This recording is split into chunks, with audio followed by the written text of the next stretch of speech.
एक स्टिक लगाते थे, स्टिक सोटी, उसको अपने कान पे रखते थे सोटी को, और स्टिक लगाते थे नवज के साथ यहाँ पूरा रोग बता देते। आदमी अपाहिज हो गया धीरे धीरे। तो टेलीपैथी में है कि उस दूसरी स्टेज के बाद फिर उसको याद करो जिसको मैसेज देना है, और मैं आपको यकीन दिला दूंगा कि आप करते हो, आपको पता नहीं, मगर आपको कंट्रोल नहीं है, चलाना नहीं आता, अचानक हो जाता आपसे। उसको याद करो, उसके कंधे पे हाथ रखो, उसके सिर पे हाथ रखो, चाहे उसका मुंह घुमा के अपनी तरफ करो, और मैसेज दो। मैसेज लंबा नहीं, याद करो। 100% मैसेज पहुंच जाए। अब आपको यकीन दिला देता हूं, आप किसी दिन अचानक कोई पुराना गाना याद करते हैं कि बहुत पहले ये फिल्म देखी थी, उसका ये गाना बड़ा था, और होता है दोपहर तक वो गाना कहीं लगा मिलेगा, और लगाने वाले से ही पूछ लेना, उसने भी 4-5 साल बाद लगाया होगा। वो सिर्फ टेलीपैथी हुआ आपका, और कुछ नहीं हुआ। तो आप जो बिना बोले भी, बिना नित्रे में पढ़े भी, जो बात आप कहोगे वो ईश्वर तक जाएगी। मैंने इसलिए ये बात कही, ईश्वर तक जाएगी। मगर ईश्वर आपका ना बॉडीगार्ड है, ना ईश्वर आपका असिस्टेंट है कि आके आपका झाड़ू पकड़ ले, मैं लगा देता हूँ, या बर्तन मुझे दे दे, मैं साफ कर देता हूँ। ईश्वर ने आपको हाथ पैर दिए। ये बच्चों से पूछ लो, बेटे पेपर हो गए? हो गए? और कौन कौन बच्चा है? हाथ खड़ा करो जिनके पेपर चल रहे हैं। हो गए? अच्छा बच्चे बताओ, बच्चे बताएंगे। अब हाथ नीचे करो। ओए कौन है? बच्चे बताएंगे। अगर आप अपना पेन, अपना रोल नंबर परमात्मा की मूर्ति के आगे रख लो, या किसी की भी मूर्ति के आगे रख लो, और घर जाके सो जाओ, आप पास हो जाओगे? हाथ हिला के ऐसे ऐसे कहोगे नहीं तो नहीं, ऐसे कहो नहीं, हो जाओगे? देखो बच्चों को पता, उनको पता भी ईश्वर ने मुझे दिया सब कुछ, दिमाग दिया उसके साथ करना है।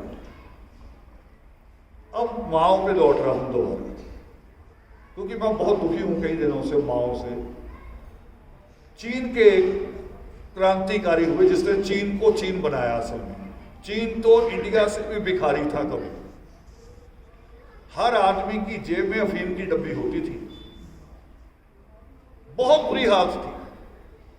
मगर एक लीडर आया उनका, माओ,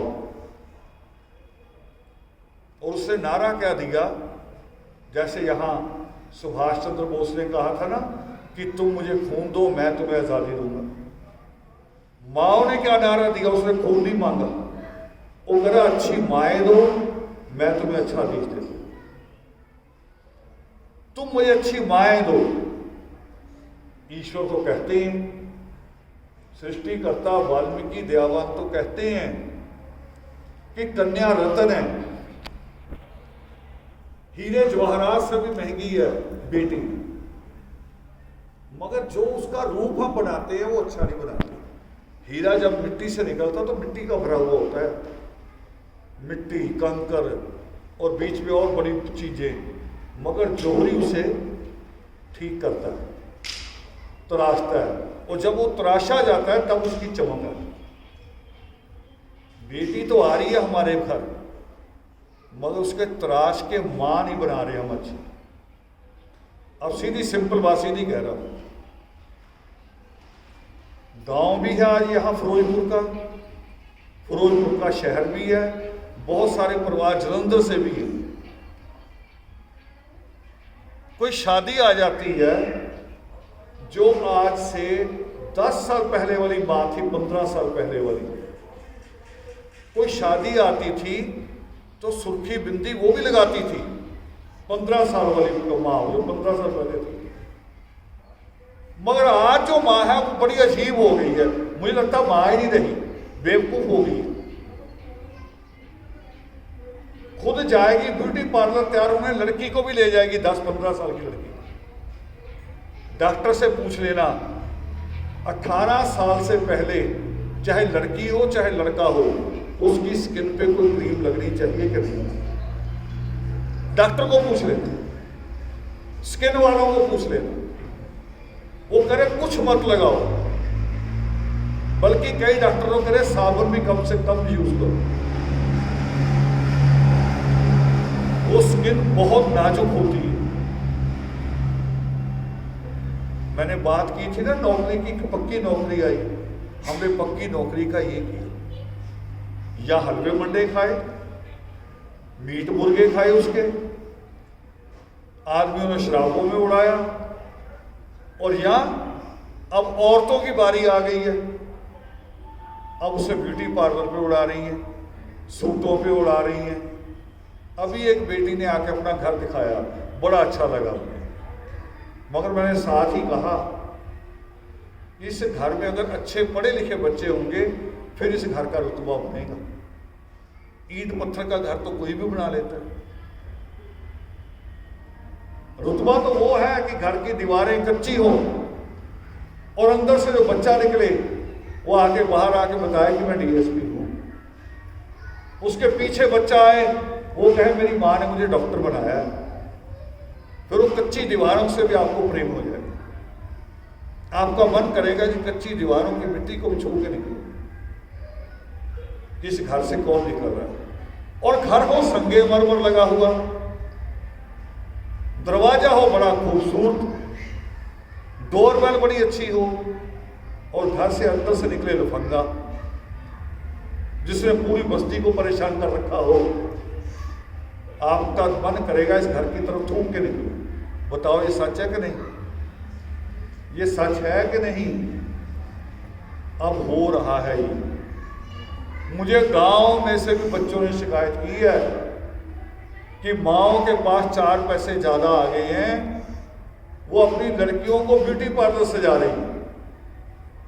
जो लड़की ब्यूटी पार्लर से जाना शुरू कर देगी, सियाने बड़े बुजुर्ग कहा करते थे, और इसको बाद में गुरदास मान ने अपने गाने में गाया था, चाहे लड़का हो चाहे लड़की हो, अगर शीशे के आगे 1 मिनट से ज्यादा खड़े होते हैं तो समझ लो कि बात कुछ खराब है, उनका ध्यान सही जगह नहीं,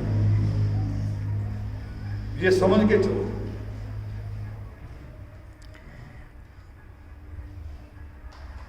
माँ सीता का कभी हेयर स्टाइल देखा था आपने? देखा कभी हेयर स्टाइल? और ईश्वर का वरदान मिला कि नहीं मिला? मिला कि नहीं मिला? ये पहले ना बच्चों की पढ़ाई पे पैसा खर्च करो, सूखी बिंदी से नहीं चमकेंगे, डिग्रियों से चमकेंगे, जब यहां स्टार लगा होगा उससे चमकेंगे। ये मुझे बहुत सारे शहरों से शिकायत आ रही है कि माओ ने अजीब हरकतें शुरू कर दी, अपना बच्चा सुंदर बना के ले जाओ। बच्चा तो हर माँ के हृदय में सुंदर होता है, और बच्चे के लिए पूछो किसी बच्चे से कि दुनिया की सबसे खूबसूरत औरत कौन है, वो अपनी माँ का नाम ले। उसकी माँ से ज्यादा खूबसूरत उसके लिए कोई नहीं होता। तो रंग पोत पोत के पाउडर लगा के ना करो, नहाना धोना साफ कपड़े पहनना ये अच्छा है, मगर वो जो आगे चल के दुखदाई हो जाए, जो आगे चल के आपके बस में ना रहे, जो बात मैं लड़कों के बारे में कहता था कि लड़का जब इतना सा हो जाता है ना, तब ये दादियाँ लेके आती हैं, दादे भी कई बार, कि जी ये घर नहीं बैठता, इसके सिर पे हाथ रख दो। तो मैं कहता हूँ वारा किसने बनाया? उसे 7 दिन का नहीं होने देते जब दादा पूरा चक्कर कटवाता उसे, पूरी बस्ती का, दादी भी, बुआ भी, मासी भी, नाना भी। तो वारा हो गया कि नहीं हो गया? वो लड़की को घुमाता नहीं, लड़की की ये शिकायत आती है। यही है, हमने जब यहां आना है तो जो परमेश्वर की हिदायत है, अभी नित्य में क्या पढ़ा? लवण कहते नमक को, बोलो नमक को रसों में रस है महान। अगली अगली लाइन क्या है? ऐसी वाणी दीजिए बन जाए उत्तम ज्ञान। उत्तम ज्ञान।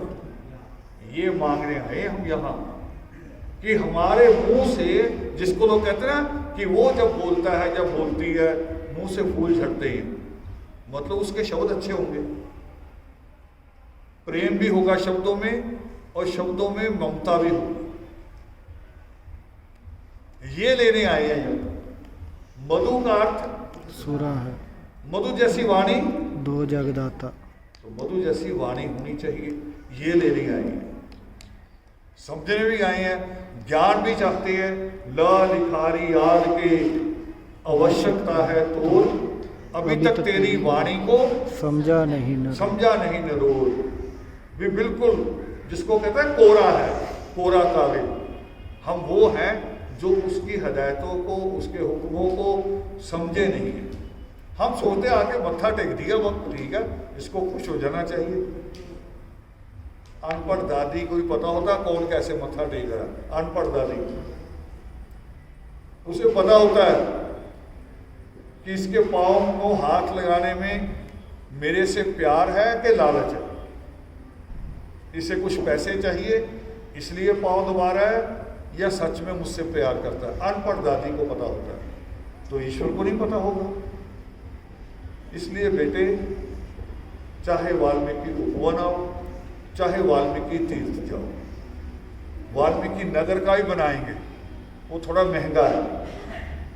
मैं चाह रहा हूँ अभी आपका पैसा बच्चों पे खर्च हो, वो थोड़ा महंगा, बहुत दूर है, और वहाँ रहने को भी जगह नहीं, वो भी कमरे किराए पे लेने पड़ेंगे, खाने का भी होटलों के खर्चे होंगे, थोड़ा महंगा है, इसलिए मैं रुक रहा हूँ। अभी मैं सोच रहा भी ना कर रहा हूँ थोड़े से। यानी कहीं भी जाओ, मगर ध्यान आपका यही हो कि जैसे माँ सीता ने परमेश्वर के चरणों को चुना था, कैसे चुना था, किस लिए चुना था? अपने बच्चों के लिए, कि मेरे बच्चे जहां इंसान बने मैं वहां रहूं। आप भी जब भी यहां आओ यही सोच के आओ कि मैं अपने बच्चों को सबसे बेहतर बनाने के लिए आई। एक पाठ भी है हमारा, मैंने एक मंत्र सिखाया था कई योगामृत में, आप लोगों को एक मंत्र सिखाया था कि जब आप बेड पे जाओ और जब सुबह उठो, याद है किसी को वो मंत्र? हाथ खड़ा करो जिसे जिसे याद है। तुम्हें याद है कि क्यों हाथ खड़ा कर? क्या था रवि, बोलो। बहुत अच्छे, मुक्का जोर से बोल दो। बिल्कुल, ये मंत्र नहीं है, विश्वास है अपने आप को दिलाना, ताकत बढ़ाना, ये जरूरी है। और इसको करो, यहां आके भी यही करो। सोते वक्त जैसे जैसे बेड पे जाओ, सोने से पहले हाथ जोड़ के अपने आप को यकीन दिलाओ, कहो ईश्वर को कि मेरे बच्चे अफसर बने। और जब सुबह उठो, पैर नीचे उतारने से पहले फिर कहो क्या? मेरे अफसर बने। दुनिया की कोई ताकत रोक नहीं पाएगी, दुनिया की कोई ताकत नहीं रोक पाएगी। दुनिया में ईश्वर ने जितने आपको हाथ पैर दिए हैं, दिमाग दिया, उसमें सबसे बड़ी जो चीज है वो ये है जो अभी सिखा रहा हूं, इसको कहते हैं आत्मविश्वास। क्या कहते हैं? अपने आप पे विश्वास करना। जिसको अपने आप पे विश्वास नहीं ना, वो नाली में भी गिर जाता है। जिसको अपने आप पे विश्वास हो, वो बड़े नाले को भी पहुंच जाता है। होता ना यही? कभी कभी खिलाड़ियों को आप बैठ के भी तो विश्वास दिलाते हो ना, पीछे बैठ के। उसको कहते कर दे, भाग ले, लगा दे, मार दे, वो कर देता है। उसे लगता है इतने लोगों का विश्वास है। और जब जैसे विश्वास भंग हो जाए तो छोटा सा भी मुश्किल आ जाती, छोटी सी बात है। तो बहुत अच्छा योगामृत हुआ आज का, बहुत अच्छी बातें हुई।